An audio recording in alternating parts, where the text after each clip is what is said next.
तप साधना का मार्ग है, साधनों का नहीं। बहुत दुखी था एक सेठ, बारामती का नहीं, बारामती के सारे सेठ सुखी हैं। बहुत दुखी था वो सेठ, उसकी सेठानी भी दुखी थी। सब कुछ था उनके पास, धन था, दौलत था, रुपया था, पैसा था, सब कुछ था, बस एक चीज की कमी थी। ध्यान रखना, एक चीज की कमी तो दुनिया में सबके पास होती है। टाटा बिरला के पास भी जाओ तो उसके पास भी एक चीज की कमी होगी। रिलायंस बंधु के पास जाओ तो उनके पास भी कुछ ना कुछ कम होगा। आप कितना ही दुनिया से बहुत कुछ इकट्ठा कर लो, लेकिन सब कुछ दुनिया में किसी को मिलता नहीं। एक बात ध्यान रखना, दुनिया में ऐसे लोग हैं जिन्हें कुछ मिलता है, दुनिया में ऐसे लोग हैं जिन्हें कुछ कुछ मिलता है, दुनिया में ऐसे लोग हैं जिन्हें बहुत कुछ मिलता है, लेकिन दुनिया में ऐसा कोई आदमी नहीं जिसको सब कुछ प्राप्त हो जाए। सब कुछ तो किसी के पास नहीं है, कुछ है, कुछ है, बहुत कुछ है, लेकिन सब कुछ किसी के पास नहीं हुआ कर। कहीं भी चले जाओ, आप मेरे पास आ जाओ, मेरे पास कुछ है, कुछ है, बहुत कुछ है, लेकिन आप बोलो सब कुछ, तो सब कुछ तो संतों के पास भी नहीं हुआ करता है। क्योंकि अभी हम में बाकी है, अभी हम मुनि तो बन गए, लेकिन अभी भगवान बनना सब कुछ किसी को नहीं मिला करता है। कोई ना कोई कमी तो दुनिया में सबके पास रहा करती है। चक्रवर्ती के पास जाओ, 96,000 रानी है, 6 खंड का राजा है, 84 लाख हाथी, 18 करोड़ घोड़े हैं, 9 निधि, 14 रत्न है, लेकिन चक्रवर्ती के पास सब कुछ नहीं है। उसका भी मान भंग किसी बाहुबली के द्वारा हो जाया करता है, मान स्वाभिमान नष्ट हो जाता है। पटरानी के पास सब कुछ नहीं है, बहुत कुछ है, 96,000 रानियों की हेड हुआ करती है, सबसे ज्यादा सुंदर हुआ करती है, सबसे ज्यादा प्यार चक्रवर्ती का उसे ही मिला करता है। लेकिन पटरानी में एक कमी है, वह कभी मां नहीं बना करती है, वह बांझ रहा करती है। एक कमी तो चक्रवर्ती के घर में भी हुआ करती है मेरे भाई। दशरथ के यहां सब सुख था, सब बहुत कुछ था, लेकिन एक मंथरा और एक कैकेयी तो दशरथ के घर में भी कमी तो सब जगह मिलेगी। ध्यान रखना, एक ना एक कमी हर व्यक्ति के पास है, सबके पास सब कुछ प्राप्त नहीं होता है। एक ही चीज है सब कुछ पाने का रास्ता। ध्यान रखना, कुछ चाहिए तो कुछ छोड़ो। समझ में आ रहा? बिना छोड़े कुछ मिलता है क्या? कुछ चाहिए तो कुछ छोड़ो, कुछ चाहिए। अब बोलो ना आगे, सब मैं ही बोलूंगा क्या? कुछ छोड़ो, बहुत कुछ चाहिए और सब कुछ चाहिए, जो सब कुछ छोड़ता है उसे सब कुछ प्राप्त हो जाता है। कुछ चाहिए तो कुछ छोड़ो, कुछ चाहिए कुछ छोड़ो, बहुत कुछ चाहिए बहुत कुछ छोड़ो, और सब कुछ चाहिए तो भगवान की तरह सब कुछ छोड़। ध्यान रखना, ये दुनिया का गणित है। जो सब कुछ छोड़ेगा उसे सब कुछ प्राप्त होगा, जो कुछ छोड़ेगा उसे कुछ प्राप्त होगा। बस यही उत्तम तप का दिन है। सेठ एक मुनि के पास पहुंचा, महाराज प्रणाम किया मुनि को। सेठ भगवान का प्रणाम करने के बाद पूजन करने लगा। सभी लोग प्रवचन सुनकर चले गए, सेठानी बैठी रही। उसने कहा, आज तुम्हें अपनी जिंदगी की पीड़ा, जो दर्द है, वो मुनि से कह के ही रहोगे। मुनि ने कहा, सेठानी सब चले गए, तुम घर नहीं जा रही हो? आंखों में आंसू आ गए, मेरे भी आ रहे हैं। आंखों में आंसू आ गए सेठानी के। मुनि ने कहा, कोई गरीब रोए तो बात समझ में आती है, तू नगर सेठ की सेठानी, आंखों में आंसू क्यों है? बोले, मुनिवर बहुत कुछ मेरे पास है, संतान नहीं है मुझे। मुनि ने कहा, संतान नहीं? बोले हाँ। बोलिए दुख हमें खाए जा रहा है कि हमारी इस विरासत का वारिस कौन होगा। अपार दौलत है महाराज हमारे पास, लेकिन संतान नहीं है। मुनि ने कहा सेठानी तुझे संतान होगी। इतना सुना कि रोम रोम में खुशियां छलक गई, फिर आंखें भर आई, मुझे संतान होगी। बोले जरूर होगी, लेकिन एक बात ध्यान रखना सेठानी, दुनिया में कुछ मिलता है तो कुछ छूटता है। अब छूटने की बात क्यों कर रहे हो महाराज? बोले बस तुझे एक संतान होगी, लेकिन एक बात ध्यान रखना, जिस दिन तेरी संतान की खबर तेरे पति को लग गई उस दिन वो संन्यास ले लेगा। दुविधा में पड़ गई, इधर बेटा होगा उधर पति चला जाएगा। क्या करूं क्या ना करूं? मुनि को प्रणाम किया, घर गई, बड़ी अनमनी सी कि मैं करूं क्या। एक नारी की दुविधा, उधर पति छूटता है तो औलाद आती है, और औलाद नहीं आएगी तो पति रह। बड़ी दिक्कत में आ गई, बड़ी परेशानी में आ गई वो सेठानी, मैं क्या करूं कहां जाऊं। एक दिन सेठानी गर्भवती हो गई। सेठ से कहा, सेठानी ने बताया नहीं कि पता चला कि इसको वैराग्य हो जाएगा, ये सन्यास ले लेगा। जिंदगी भी कैसे खूबसूरत मोड़ पे ले जाके धोखा दिया करती है, जिंदगी भी कहां ले जा करके उलझा दिया करती है। इको कम विचार करिए। सेठानी ने कहा कि सेठ जी मेरी तबीयत सही नहीं है। वैद्यों से कहा कि सेठ को ऐसा उपाय बताओ कि मैं 9 महीने तक किसी गुप्त स्थान में रहूंगी, क्योंकि उधर पति को बचाना है, उधर मां बनने का सुख प्राप्त करना है।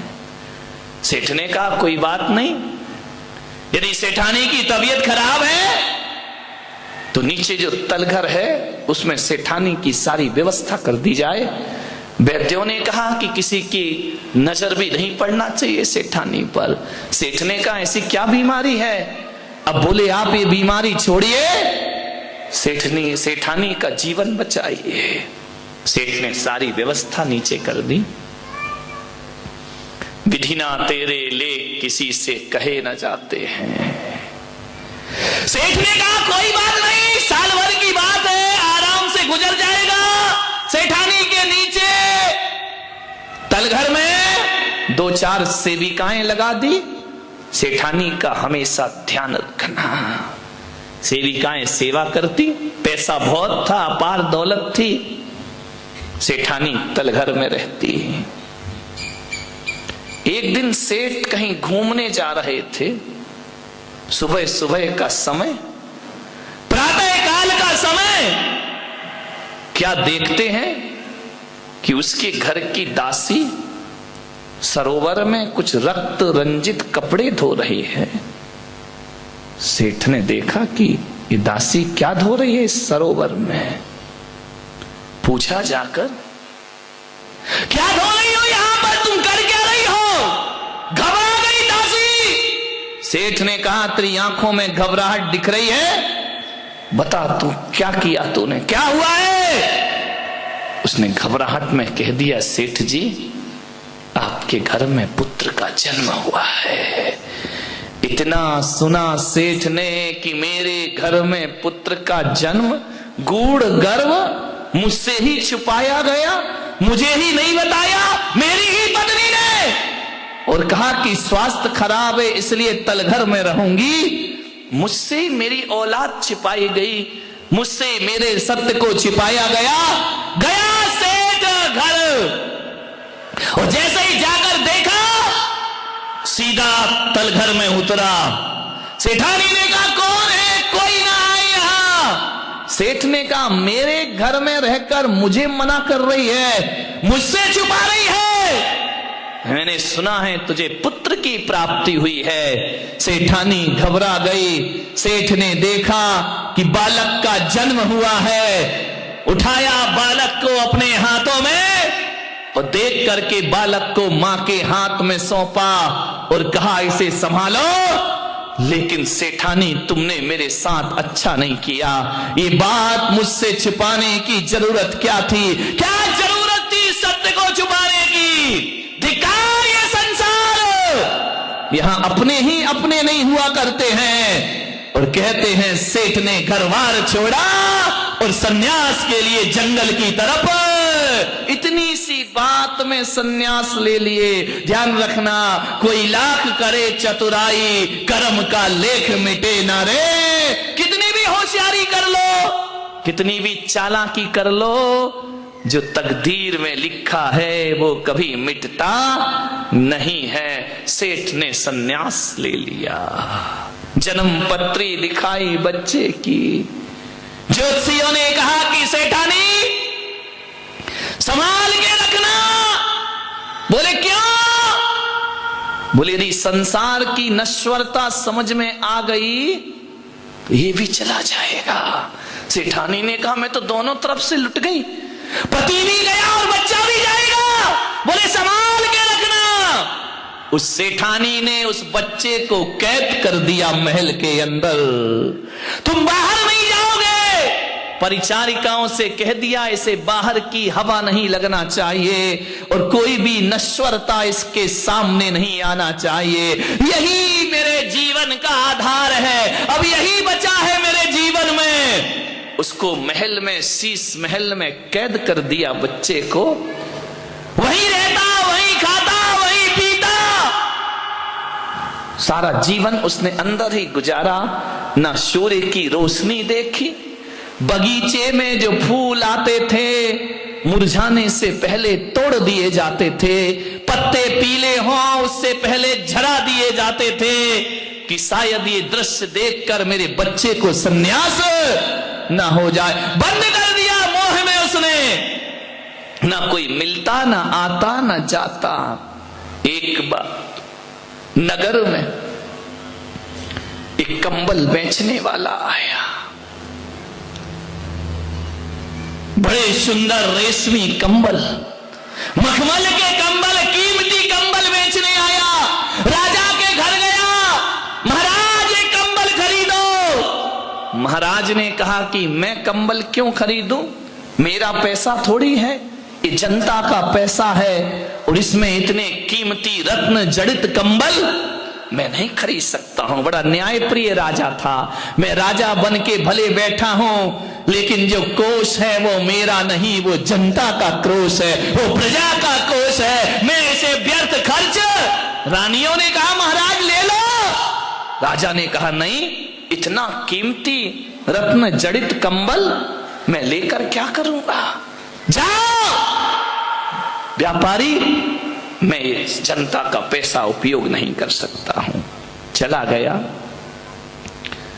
समय बीता, वक्त बीता। एक चील, एक लाल जूती, वो रत्न जड़ित कंबल की जूती मुख में दबाए आकाश से उड़ रही है। उड़ते उड़ते वह जूती छोड़ गई रानी के महल में। रानी ने देखा ये क्या है, ये रत्न जड़ित कंबल की जूतियां जिसे राजा नहीं खरीद सका।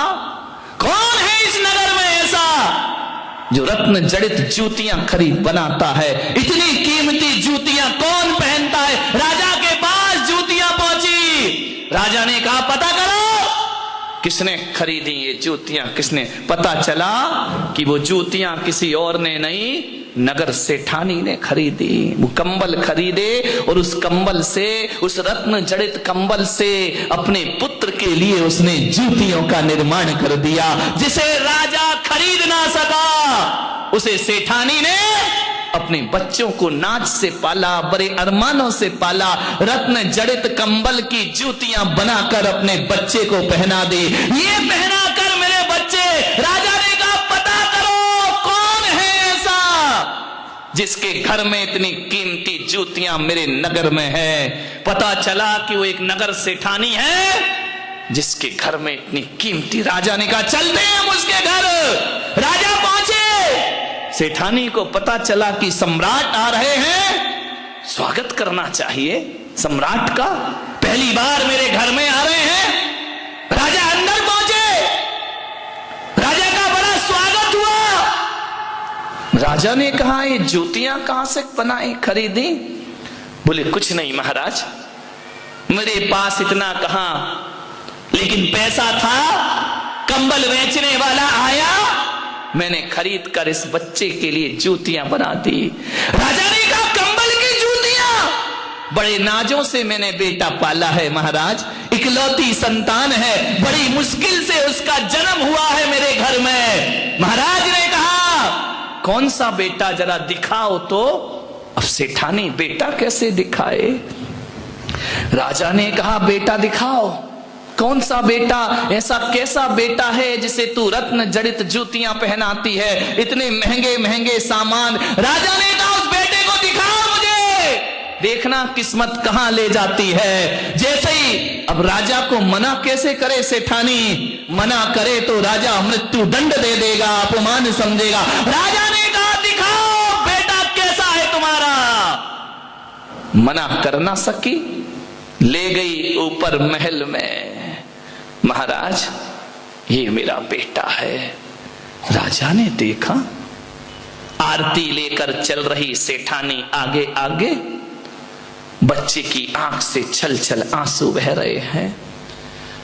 सेठानी ने कहा भोजन करो महाराज। बच्चे को बाजू में बिठाया, बच्चा बैठ ना सका, तकलीफ हो रही है बच्चे को। राजा ने कहा बेटा तुम खाओ। उसने चावल मुंह में लिया और थूक दिया। राजा ने कहा कि सेठानी इस बच्चे को कोई तकलीफ है? बोले तकलीफ कुछ नहीं महाराज, ये बहुत नाजुक है। बोले ऐसा क्या है इसमें? बोले मैंने दिए से जो आपकी आरती उतारी, मेरा बच्चा दिया नहीं देखा उसने कभी, वो रत्नों के प्रकाश में पला है, लेकिन आपकी आरती उतारी तो उसकी आंखों में आंसू आ गए। दिए की ज्वलनशीलता उसकी आंखें बर्दाश्त नहीं कर सकते हैं। राजा ने कहा इतना नाजुक बच्चा? बोले नहीं महाराज, ककड़ी पर पैर रख दे तो सर्दी हो जाती है, इसको जुकाम हो जाता है। इतना नाजुक बच्चा? सेठानी बताओ ये सीधा क्यों नहीं बैठता है? बोले मैंने आपके ऊपर जो सरसों फेंके हैं, वो राई वो सरसों इसके आसन में है, इसे राई का दाना चुभता है महाराज, सरसों का दाना चुभता है। दीपक की ज्योत में आंख में आंसू आ जाते हैं। ये खाता क्यों नहीं है सेठानी? महाराज ये ऐसा चावल नहीं खाता है, रात भर कमल में बंद रखती हूं चावल को, जब वह फूलता है गलता है, सुबह उसे पकाती हूं, फिर अपने पुत्र को खिलाती हूं। ये अपने दांतों से कठोर चीज नहीं चबा सकता। जिन्हें कहा ऐसा बच्चा तो देखा नहीं, पानी पीता है तो कंठ से दिखाई दिया करता है, छलक रहा है उसकी त्वचाओं से खून, गुलाबी रंग का बदन, ऐसा लगता कि ये बच्चा नहीं, किसी बगीचे से गुलाब का कोई फूल तोड़ के ले आया है।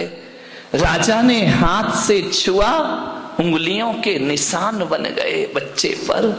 राजा ने कहा यह भी बड़ा अजूबा है, कभी सूरज की रोशनी ना देखी, कभी बाहर का दृश्य ना देखा, बंद कमरे में जीवन बीतता गया, जवान हुआ वो बच्चा, बाहर नहीं निकलने दिया, सारी सुविधाएं उस महल के अंदर। एक दिन राजा ने देखा और चला गया। एक दिन की बात है कि पीछे ही उद्यान था, बगीचा था, चतुर्मास का एक दिन बचा, एक मुनि संघ आ गया वहां। जैसे ही मुनि संघ आया, सेठानी ने दरवाजे बंद करा दिए, सेविकाओं से कहा कि उस मुनि की तरफ इसकी दृष्टि नहीं पड़ना चाहिए, ये मुनि को ना देख पाए, और ऐसी व्यवस्था करो कि मुनि यहां चातुर्मास ना करें। उन्हें बगीचे से बाहर निकाल दिया जाए। पता चला बाहर निकालने गए तो मुनि कोई और नहीं, वही सेठ था जो छोड़ करके चला गया था। उसने चातुर्मास की स्थापना कर ली। सेठानी ने कहा, तुम क्यों आ गए यहां मेरी जिंदगी को उजाड़ने के लिए? एक तरफ तो मुझे छोड़कर चले गए, अब मेरा बच्चा भी लेने आए हो। मुनि ने कहा, हम 4 महीने मौन रहेंगे, उपदेश नहीं होगा, क्योंकि हमारे चातुर्मास का समय हो गया है। दीपावली का दिन, चातुर्मास का विसर्जन, अमावस्या की रात, संत ने कहा हो गया चातुर्मास, मौन भी खंडित होता है। पाठ कर रहे हैं भगवान का, भक्ति पढ़ रहे हैं, सुबह सुबह आवाज पड़ी बच्चे के कान में कि कोई अड़िहंताड़म सिद्धाड़म बोल रहा है। बच्चे ने तो कभी सीखा ही नहीं था। उसने सेविका से कहा, मुझे छत पे जाना है। सेविका ने कहा, नहीं राजकुमार, तुम वहां नहीं जा सकते हो, हम तुम्हारी सेवा में खड़े, आदेश करो क्या चाहिए। उन्होंने कहा, नहीं मुझे तो जाना है, चाहे कुछ भी हो जाए। जिद कर ली, परिचारिका को धक्का मारा। जैसे छत पर पहुंचे, मुनि पर दृष्टि पड़ी, घसीट कर ले आई सेठानी। चल अंदर, बाहर नहीं जाना। ये कौन है? ये वस्त्र क्यों नहीं पहने हैं? अरे ये पशु है, पशु। मोह कितना अंधा होता है, ध्यान रखिए। जिस मुनि के आशीर्वाद से संतान पैदा होती है, वही मनुष्य मोह के अंधे आदमी को पशु दिखाई दिया करते हैं। बोले ये जानवर है, ये कपड़े नहीं पहना करते हैं। बच्चे ने कहा, मां कुछ तो है इनमें। बोले चल अंदर। बंद किया दरवाजा, ताला डाला, बाहर नहीं निकलना, ध्यान रखना। रात को 12 बजे पाठ चल रहा है, विसर्जन। बच्चा सो नहीं पा रहा है, रात भर करवटें बदल रहा है। देखा बच्चे ने सुबह सुबह 3 बजे प्रातः काल, सब सो रहे हैं, सेठानी सो रही, सब सो रही। मां की साड़ी डाली खिड़की से, फेंक दी नीचे साड़ी, और रात्रि के घनघोर अंधेरे अमावस की रात उतर गया साड़ी से नीचे। हाथ लहू लुहान हो गए। इतना सुकुमार, इतना सुकुमार, हाथों से खून की धारा बह रही है। पैर छिल गए उसके साड़ी की रगड़ से। दौड़ा, पहुंचा, गया, हाथ पैर खून से लथपथ। मुनि ने देखा, तू कौन? बोले, आप कौन? आप नग्न क्यों हैं? आप ऐसे क्यों रहते हैं? उसने कहा, हम मोक्ष मार्ग के राही हैं, हमें मुक्ति की साधना करना, तपस्या, मैं भी तपस्या करूंगा। मुनि ने कहा, भी तुम नादान हो, नाजुक हो। नहीं मुनिराज, मुझे दीक्षा प्रदान करिए, संन्यास प्रदान करिए। बच्चे को बहुत समझाया, नहीं माना।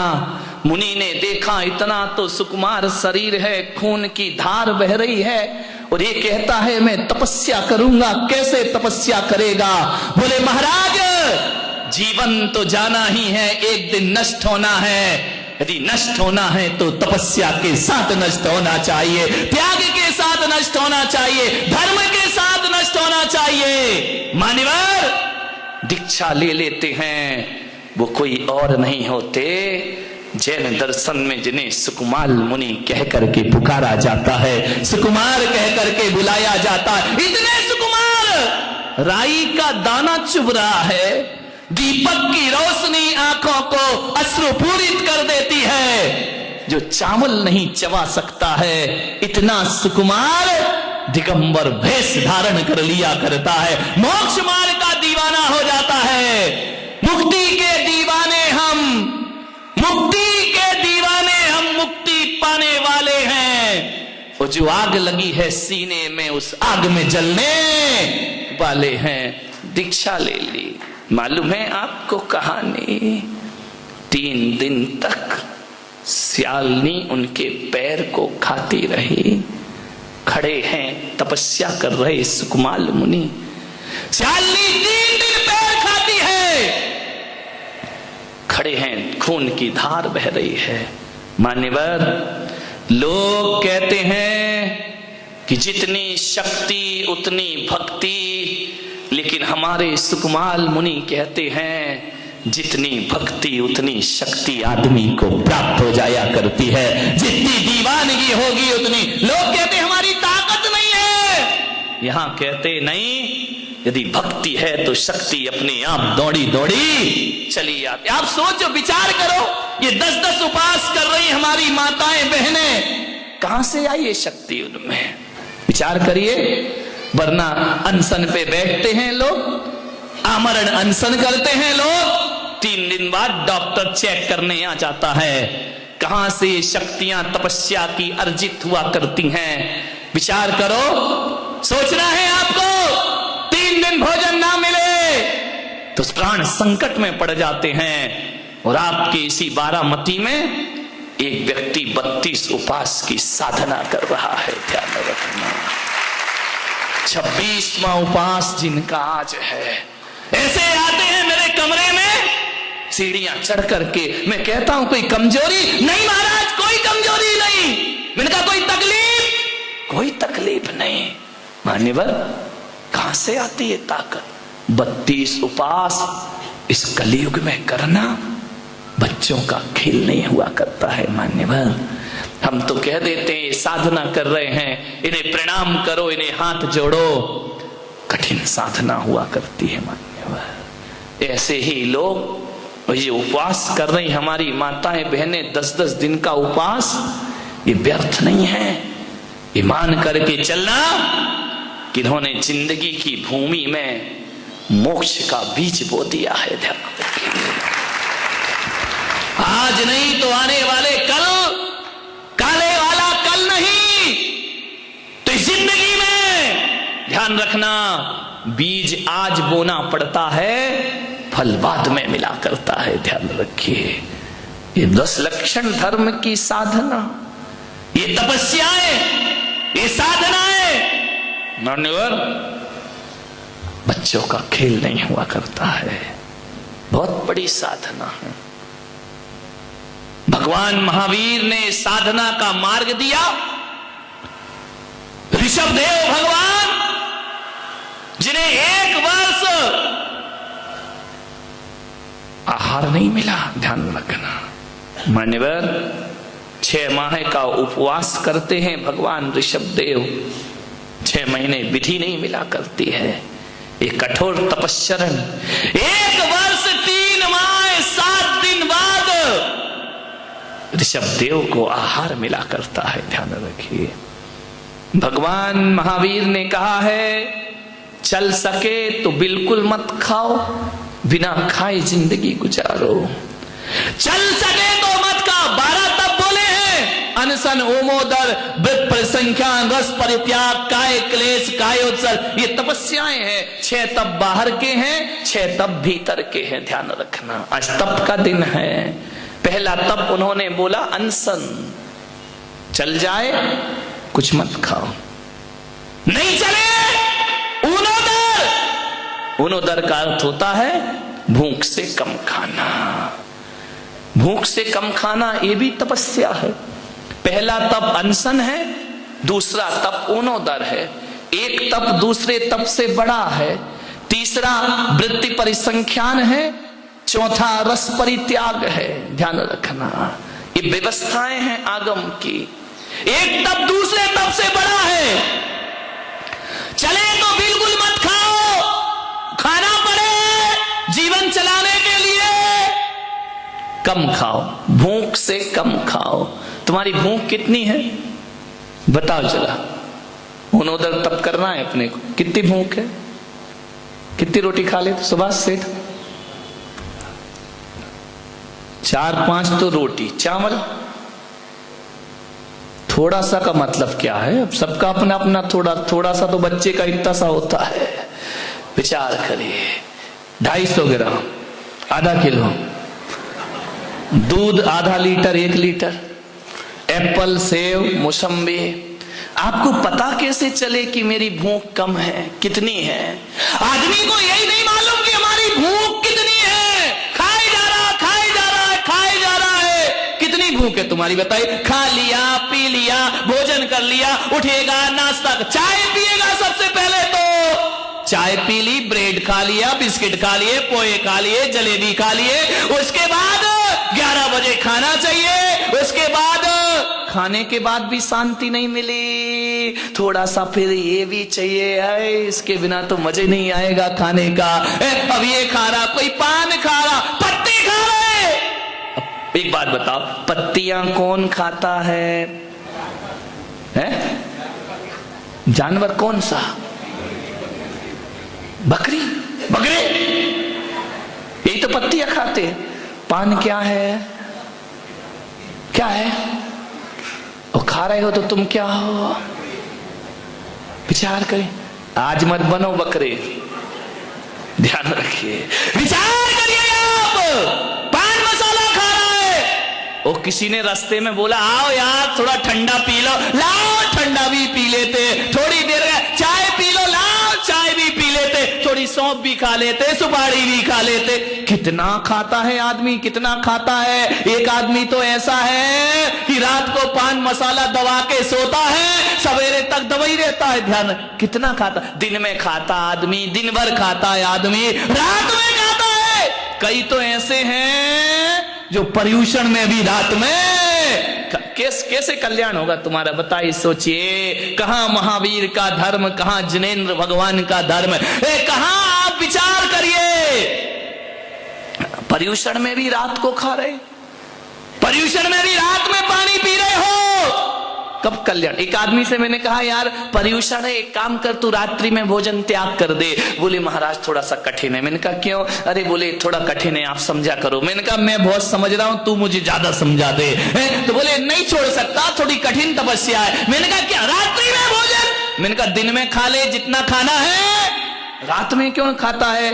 तो बोले महाराज वो गणपति रखे ना तो थोड़ा घूमना पड़ता है, यहाँ वहां जाना पड़ता है, लेट हो जाता हूं घर। मैंने कहा कितने बजे लौटता है? 10 बजे के बाद तो गणपति भी बंद कर देते हैं ना अपना दरवाजा कि भाई 10 बजे के बाद म्यूजिक नहीं बजेगा। मैंने कहा एक काम कर, तू 10 बजे के बाद का तू 11 बजे तक का नियम ले ले। बोले 11 बजे तक का नियम नहीं हो सकता महाराज। मैंने कहा 11 बजे रात तक का? बोले कभी कभी बंबई जाना पड़ता है, माल लेके आता हूँ, ट्रेन लेट हो जाती है, गाड़ी लेट हो जाती है, ट्रैफिक में फंस जाता हूँ, तो 12 तो वैसे ही बज जाते हैं। तो मैंने कहा 1 बजे तक का नियम ले ले कि 1 बजे के बाद नहीं खाऊंगा। अरे बोले महाराज 1 बजे के बाद भी थोड़ा सा मुश्किल है। मैंने कहा क्यों मुश्किल है? बोले कभी मैच चाहते टीवी देखने लगता हूं तो देखते देखते थोड़ा सा खाना पड़ता। अरे मैंने कहा 2 बजे रात तक का ले ले। बोले बोली कठिन है। तो मैंने कहा एक काम कर, जब तक आंख बंद रहेगी तब तक का नियम ले ले कि मैं सो रहा हूं तब तक रात्रि में भोजन नहीं, जब तक आंख नहीं खुलेगी। बोले हाँ ये नियम ले सकता हूं। फिर थोड़ी देर बाद बोला महाराज ये भी नहीं फल सकता है। अरे मैंने कहा आंख बंद में अब क्या तेरे मुंह में कोई डाल रहा है खाने को? बोले डाल नहीं रहा महाराज, नियम नहीं फल सकता। मैंने कहा क्यों नहीं फल सकता? बोले रात में सपने में खा लेता हूं। तेरे की आदमी कहां से तपस, सपने में भी खाना नहीं छोड़ दिया है। विचार करिए आप। करहूं तपस्या दे सो, ध्यान रखिए तपस्या का मार्ग है। 4 तत्व भोजन से संबंधित हैं। अनशन खाना ही नहीं, उनोदर कम खाना, वृद्धि परिसंख्यान नियम लेके खाना, अटपटे संकल्प लेकर के वो विधि मिल जाए तो रस परित्याग, जो थाली में रखा है उसमें से एक चीज निकाल करके खाना, ये तपस्या का क्रम हुआ करता है मेरे भाई। मान्यवर कैसे पता चले कि आपकी भूख कितनी है? कितनी भूख? दिन भर तो खा रहे हो, खा कहां रहे, चल रहे हो भाई। भूख पता कैसे चले? अजित सेठ अपनी भूख कितनी? नहीं नोट की नहीं, नोट की तो जिंदगी खत्म नहीं होती। आज चेहरे पे चमक है अजित सेठ के, आज बोली अच्छी गई है ना, मजा आ गया। ध्यान रखिए, आपको सोचना है कितनी भूख है आपकी। आचार्यों ने बताया कि पहले अपनी भूख पता करो, फिर उससे कम खाना। कितनी भूख है? आदमी परफेक्ट नहीं बता पा रहा है कि मैं कितना खाता हूं। आचार्य ने कहा पहले अनशन करो, आज का उपवास करो। ध्यान रखना, उपवास के बाद पेट क्या हो जाएगा, पूरा खाली हो जाएगा। फिर कल देखना कि मैं कितना खाता हूं एक बार में। उपवास के बाद, समझ में आ रहा, उपवास के बाद ज्यादा नहीं खा सकता आदमी। ये 10 उपवास कर रहे हैं, पारणा वाले दिन उपवास कठिन नहीं होता, पारणा कठिन हो जाती है। 8-10 दिन लगते हैं इसको मेंटेन करने में। तो आचार्यों ने कहा कि उपवास करो, और उपवास के दूसरे दिन जितना खा रहे हो, ध्यान रखना, उससे कम खाना। वो ऊनोदर नाम का तप हुआ करता है, उसे ऊनोदर कहा जाता है। ऐसा नहीं कि एक को कहा हमारे बुंदेलखंड में कि भाई उपवास है, तो कल उपवास है तुम्हारा, बोले एक आसन है, बोले एक टाइम खाओगे, बोले हाँ। 10 बजे बैठ गई बुढ़िया खाने को। अब 10 बजे बैठी, 11 बज गए, थोड़ा थोड़ा, बोले मैं दोबारा नहीं खाऊंगी, एक ही आसन में बैठ के खाऊंगी, उठूंगी नहीं। अब उसने आधी रोटी, 1 रोटी, चावल, दाल। अरे बोले उठो अम्मा, अरे बोले एक आसन है, अभी कैसे उठो? बैठी खाए जा रही, खाए जा रही। अब बोले 12 बज गए, बोले रुक जा, थाली रखी रहने दे, सामायिक भी यही कर लेते हो। उठ गई तो 2 आसन हो जाएगा, उठना नहीं है, एक आसन, एक बार में बैठ के खाना है। सामायिक वहीं कर ली, फिर उठी सामायिक से, फिर खाने लगी। रात सो गई थोड़ी देर, फिर उठ के खाने लगी। अब विचार करिए, 3 घंटे नहीं उठी अम्मा। बोले क्यों नहीं उठी? बोले एक आसन है, ध्यान रखिए, ऐसा एक आसन है तुम्हारा। शनिवार को टेंशन शुरू हो गया, बोले क्यों? रविवार आ गया, नमक का त्याग। ये नमक सवेरे से उठी बहू, बोले क्या? बोले बादाम का हलवा बना लेना।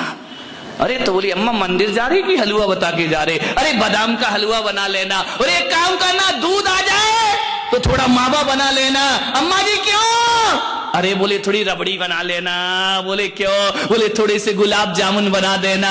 अरे उसने कहा अम्मा क्यों हो रही है तैयारी? बोले आज रविवार है, नमक नहीं खाना है।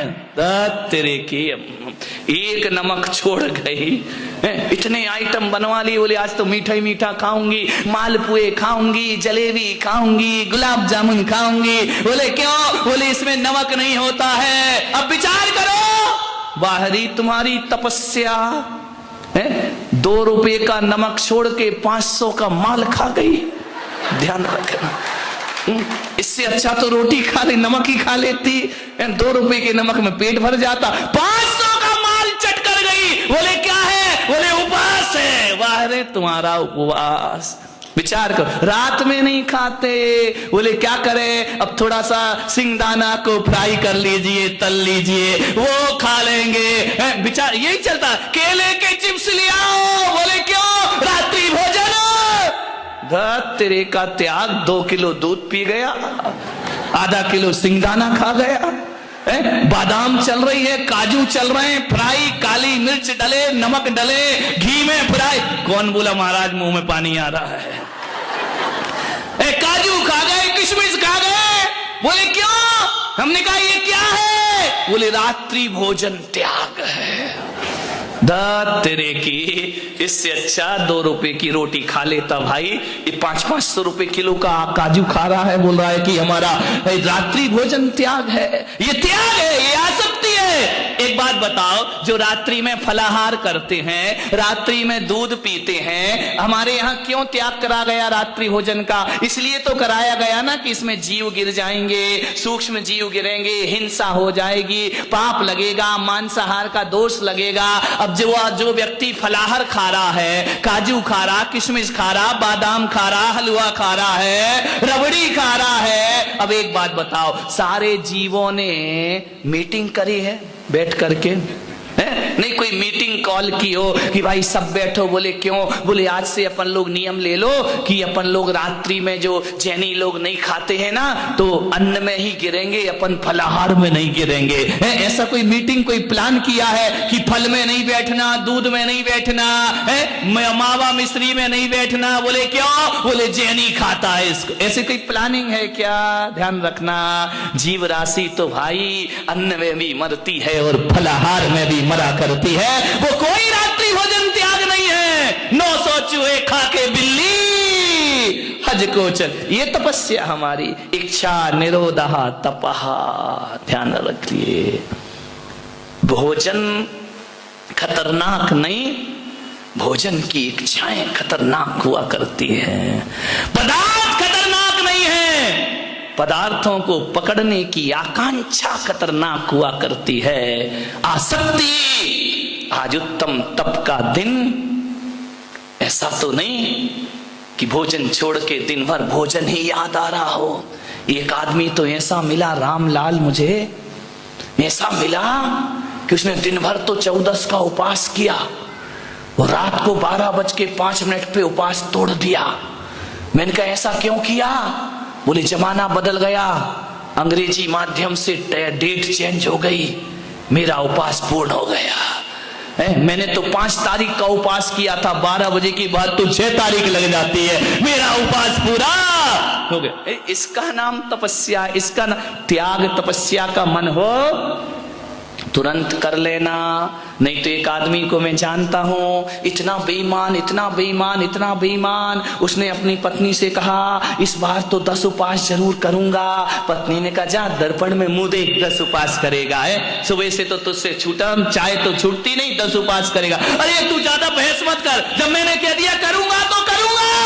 बोले पक्का करोगे? बोले पक्का करूंगा। अब पत्नी ने कहा चलो धन्य हो गई कि अब इस बार 10 उपवास करेगा। उसको विश्वास तो रत्ती भर नहीं था कि एक भी करेगा है? तो उसने कहा कि 10 उपवास पक्का करूंगा। सुबह से उठा, मंदिर गया, पूजा की, पाठ की। मंदिर से घर आ रहा था, एक आदमी बोले कहाँ जा रहे सेठ जी? बोले यार मंदिर से घर जा रहा हो। बोले आओ ना समोसे खा लेते हैं थोड़ा सा। अरे बोले यार समोसे तो याद तुम्हें याद तो रहा नहीं, और समोसा खा गया रामलाल। घर लौट के आया, पत्नी ने कहा उपवास की साता है, सुख शांति है। अरे बोले काहे का उपवास में तो समोसा खा गया है। बोले खा लिया क्या? बोले हाँ। अरे बोले अब छोड़। पत्नी ने कहा 10 उपवास थे ना तुम्हारे?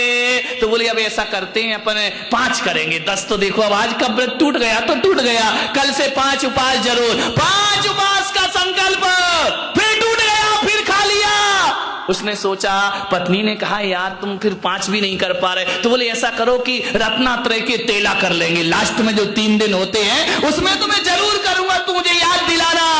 पत्नी ने कहा ठीक है कर लेना, 3 दिन ही कर लेना। पत्नी को तो मालूम था रामलाल कुछ करने वाला नहीं है। 3 दिन का आया, उठा के सवेरे दूध पी गया। पत्नी ने कहा तेला। अरे अब बोले तेला तो अब गया, अब काय का तेला, दूध पी गया मैं तो बोले एक काम करता हूं, अब 14 का एक उपवास, तेला तो होगा नहीं, बेला तो हुआ नहीं, अब अकेला ही कर लूंगा, एक कर लूंगा। 14 वाले दिन उठते ही साथ रामलाल पोए जलेबी खा गया। बोले कि क्यों? अब उसने कहा यार अब देखो, अब मैंने ये सोच के खा लिया कि जब 10 नहीं किए तो 3 करने से कौन सा मेरा कल्याण हो जाएगा। अरे खाओ पियो, अरे अगले साल तो पक्का करूंगा। ध्यान रखिए, आदमी के अरमान धरे रह जाते हैं, जीवन में कुछ नहीं हुआ कर। इच्छाओं का निरोध करो, ये सबसे बड़ी तपस्या हुआ करती है मेरे भाई। आप सबने सुना 10:15 बज गए, क्या करें, पब्लिक भरती है तो फिर अपन भी शुरू हो जाते हैं ना। कल रविवार है, कल त्याग का दिन है। उत्तम त्याग कहो जग सारा, औषधि शास्त्र अभय आहारा। कल त्याग है, फिर